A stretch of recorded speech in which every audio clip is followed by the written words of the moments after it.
coach we so many tia santem oba said your mother suma yes say famra no ene de yem fama ye no eno ne ye de ye no ana eno nti nhyiamu kase ekoso na no memenda no e watena ye hwe my Ghana sika sam no ntoto so ene IMF mpanimfo ntem emomode ya tugya so mbebo Ghana ba aba so se ne emomode agu akwam ene de omode sika no aye no eso ani ebro so opening Stefan Rude ya wono ena oba ebibrem ene Ghana mema say ya eba na IMF dwumedi a wo hweso ene ensamtwefo di nkomo kakra.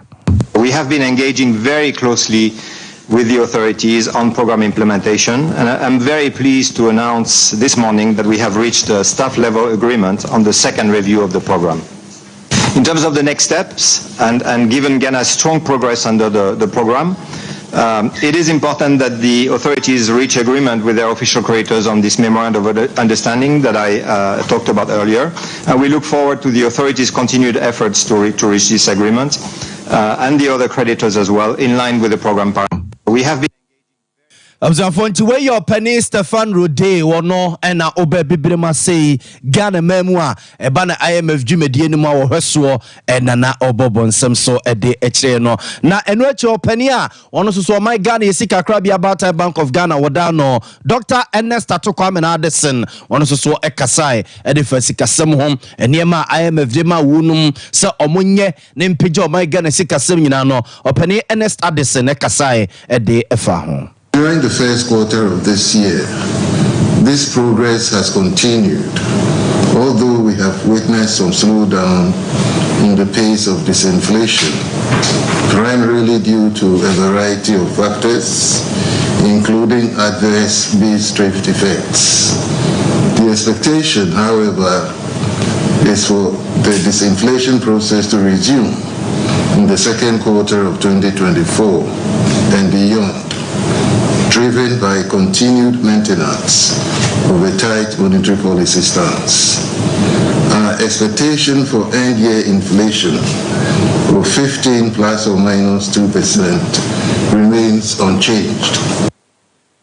Observanti weye Dr. Ernest Addison ono eno my God isika krabia about Bank of Ghana wodano se governor na ono so ebobonsam so kakra ede ekire no ntisi ene mo kase IMF mpanimfo de etosum yenu ono mo ababehwe isika sem abo aban na baso a ene eda kwan se be $300 million de ebenam kwan so aba na ni nyina beboa mo man isika sem agina ye ne de ekire sankomo yo mo ne Ghana ban edie no ye ne edie ekire befra to biano yemfa enkamemo ye toaso na ye demo akoma mpanida da John Dramani Mahama na tena ye na mpanida da John Dramani Mahama ne nei alatafo de abasobosro nko wa bibire masei amanuo we 2024 Africa Advancement Award for Exemplary Leadership ewo bibire masei omo ademano Lagos Abonte so Nigeria memo eno na mpanida da John Dramani Mahama ekasa no we ne se so o my Ghana ne bibirem ebefa no ntuma papa efra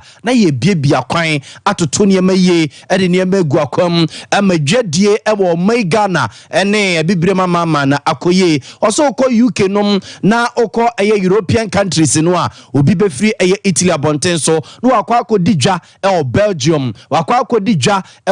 Germany wabra yenko kase ofri Ghana Togo a wonkoje visa ansana wotimi abawura omanimo sesa bibirem ya ntena se ne yansesa yensa ne yanhyase nidwa ne yamiebie yakwan ene yaponanto no mama ya dehia yede ne sa matete apansam awiewie se kuntibisi ya mampeni da John Dramani Mahama nsemo a wode atudwa ewo alata Abonten so ni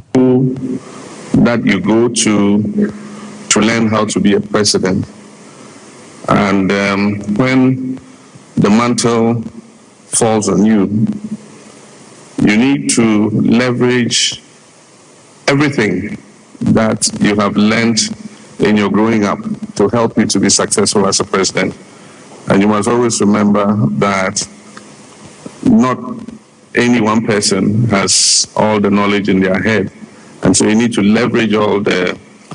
mental resources, human resources that you can find to be able to make a successful presidency. I dedicate this award to the team that helped me day and night thinking through the challenges that we had as a country. And we went through quite some difficult times. We had a power crisis We had an economic crisis, and one had to really be innovative and creative thinking to be able to steer Ghana through those times.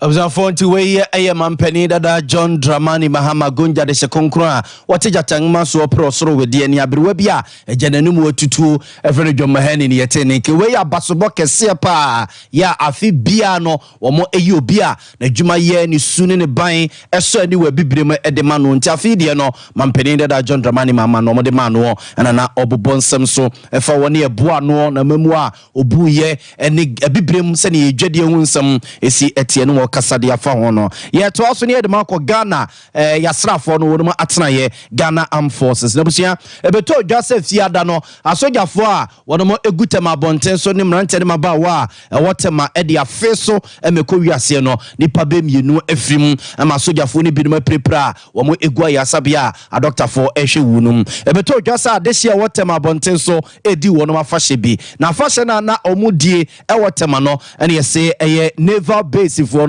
Asoja for no eja navy for no na wo mo ekai bi etwem asoja for no edi twem no mu twem no na omsuso mu di o ma fashe no na asoja for no ehwe kwan se eja ombetwe o mu ho afiri kwan nim no mo edi o mo ka no akona de hye no susu fi se wo mo na nsase no eyo mo de nti so mu du o ma fashe a asoja for no ntwen na omo enye o mamre ene o mama ne nyina anwi ansa na asoja for no ba besena ko ma ba besena ko eno na ntiase anya adwuma ewi ase ne keso mo pai soja for no bo na asoja for no so mani tua ewi ase nipa mienu efemu ehwiri worum nkwa ebeto Joseph Yada no saadema we si ye ni nyina echi no ade echi memenda emrante de maba wa ne sa so kotoshe asogafo no so ewo biakro barracks ya ewo tema abonten so ema asogafo no niema pi ene o maja pade pi no a ena ade hye ewo tema abonten so kokose no enam so ma Ghana forces e de krata ba abonten e de warning e ma de hye titiro ne emrante de maba wa no a egutema abonten so se so mo yo madwene so to aso a aye de omo ye no a we ne bekwa kwaefa keto abaje kese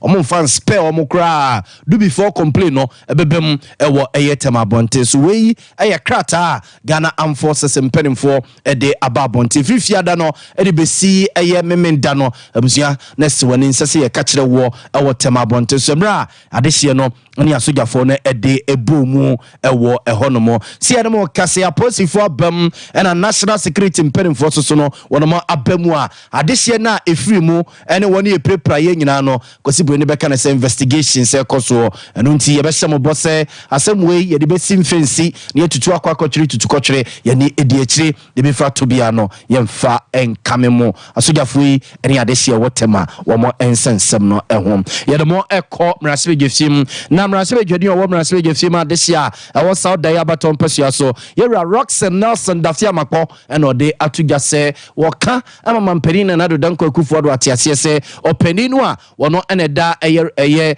scholarship secretariat ya no Dr. Kinsley Agyemang nani kire ya wono mo enyina di na mfisimu enkoso ebeto dwase scholarship mpedimfo no koyo mafaso de scholarship mama mpedimfo binumo wo mo emma no mabusuafo no entwe ye nuanom 4th estate for ene koye samfisimu we de beto dwa eno ena honorable Roxanne Nelson dafia makọ wo kasade afa ho no wo kire se Dr. Kinsley Agyemang no a woda scholarship secretariat ya no ebeye neya mampedi akufu do enyina adwuma mfiri ne nsam na kwan ofa so echeche scholarship no de ma politicians binum abusuafo ne empedifo binum abusuafo no ene ne kire ya wo mo enhwehwem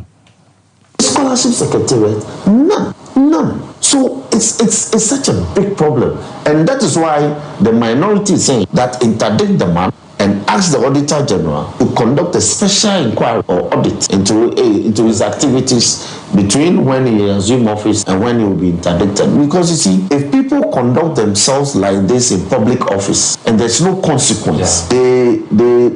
consider themselves to be in a comfort zone and will perpetuate in their act. Look, Dr. Agyemang cannot say that there's no law governing what is conduct in public office. We are in public office. You are enjoined by the LI 2378-2019, the LI underpinning the Public Financial Management Act. Whilst as a leader of the covered entity in disbursing public funds, you ought to apply certain transparent guidelines. Observanti we NDC Mraswe Jeni or Mraswe Jefima this year war South Diabaton Persia. So Honorable Roxanne Nelson Dafia Mako and yete no and King. Yedemo Equaman Yosimo na mame Charlotte Ajua Enchi Oba Penia or no ene Bobo ma domano ema MPP amanyukunu mfinfi mantemu wasre adesie titiro ene ma womo ewo Gumwa Central Abaton Persia so mfinfi mantemu se afi yabeto aba December bosume de to sonso obesre ma ne so muntinsi montre so ene door to door room to room bedroom to bedroom na omonye campaign entwedom enfama MPP amanyukunu ne oba ojina dia ma MPP amanyukunu ewo Gumwa Central Abaton Persia so ma me Charlotte Ajua Enchi ne nsemo awode etu dwani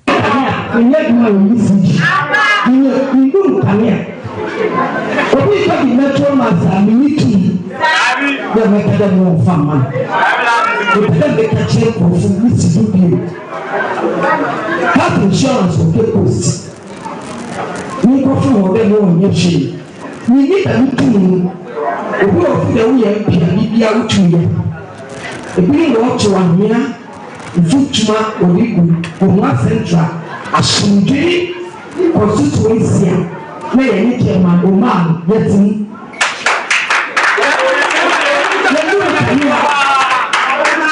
Later the bus, more from Mobi. Later the house. Now, only couple was a couple of mini. It's only one of the Gumwa Central. Now, you are hitting the stop. Now, pay license to shop. Every monitoring officer, no there was facing of labor. And a transport minister, we let my Observanti we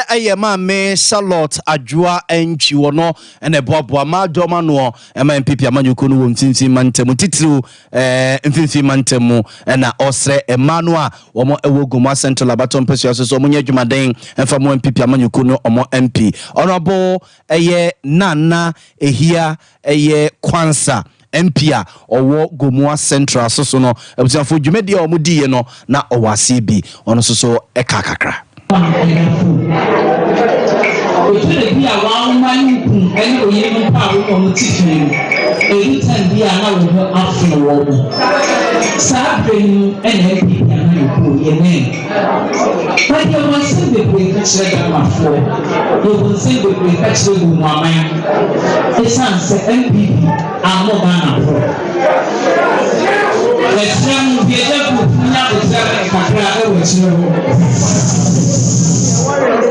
warriors we are with them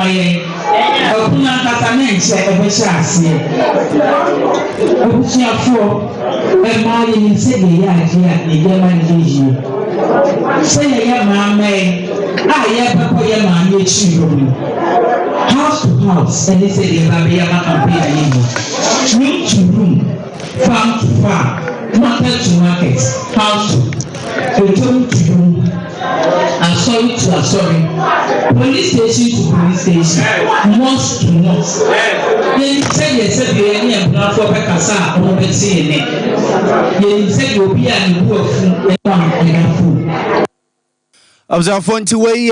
Mraswe Jeni or Mraswe Jefima this year wo Gumwa Central Abaton Persia so dwumedi ekesia ekoso eno no so de afutu emma emrantie no ene maba we won Persia so no yeto aso na yedemo aba asantemantemo amanyosemu kro ya na yewo na emrantie de maba wa ewo offenso Kaira ewa santimantemu no mo esre honorable Brian Champon Mraswe Jeni obo Mraswe Jefima this year ewo ko abetifi Abaton Persia so se beye ne se amanfo de nyema bi be forfor no ho a wonya MP no ene wo mo politics na wo mo eye no wonya mfanto honum na omrafie na omomrante de mabawa wono mo ewo offenso Kaira bonten so ebegene sese abusiafo running mate Vice President Dr. Alhaji Mahmoud ba mi abeyi no no kese munsem na kwakwa bebrebe Dr. Matthew Poku Prempeti edinka ho e ma kese aba be se o se chenchire efiri asantemam Dr. Matthew Poku Prempe ne din edimu ntintimai pa eye Dr. Oseye Wadutwum ne din eka ho eye kese mpanimfo do pinu a eno mudin aba be piepie me akotete se honorable Brian Champon so ne din akopiem e ma manfo eye ne se Brian Champon enya asantini ena omfiri asante eno ntomo de manua enye yi ena nam so ma emrante de mabawa wo mo ewo fe so kayira bonten so aye nsantwefo nhyiemu echirim se honorable Brian Champon efri ofen so ene kayira abonten so eho ena ofri wo mo se oyede hyekan ya wodi ade a emane ye na ne nananom ena tu bata ekopie ko abonten so a enam so amoma kwakoka kowu hono mo a ene onam so de DMP hono mo enti sa na mo be ye de a omo kache honorable Brian Champon se na desie aye ready channel ewo fe so kayira bonten so womra no mo ebegina wa tu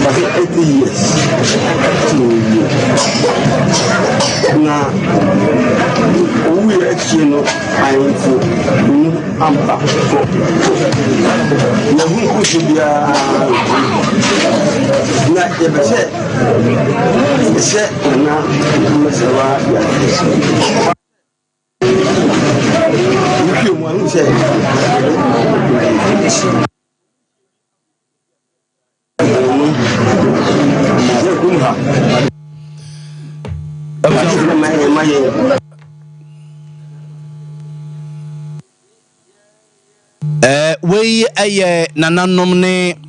adesie wo aye ofenso kayira ena yeti wonumo enken nigina aye honorable Brian Champon ena omo chese oyede sekan ya enye se ofriko na bibi ne akoye bibie ni akwantu ene ma ne nananom ene mperinfo nyina etubata ekokopie eye ko abontizo bsafo ejina we so na no pen samo e baba no de besomo no ye de mosi na ya sore amoman hene ababe sumasa so de ade ache bia dwumadi atoa mo so ebiu medi ede na ya bo amale bia boga no pay kuku na chinchin fidie no ede ema mie eye Kelvin ye koba jesisi mpremu ene tabiri ye de ko TV ne so anopay so ya mama che bia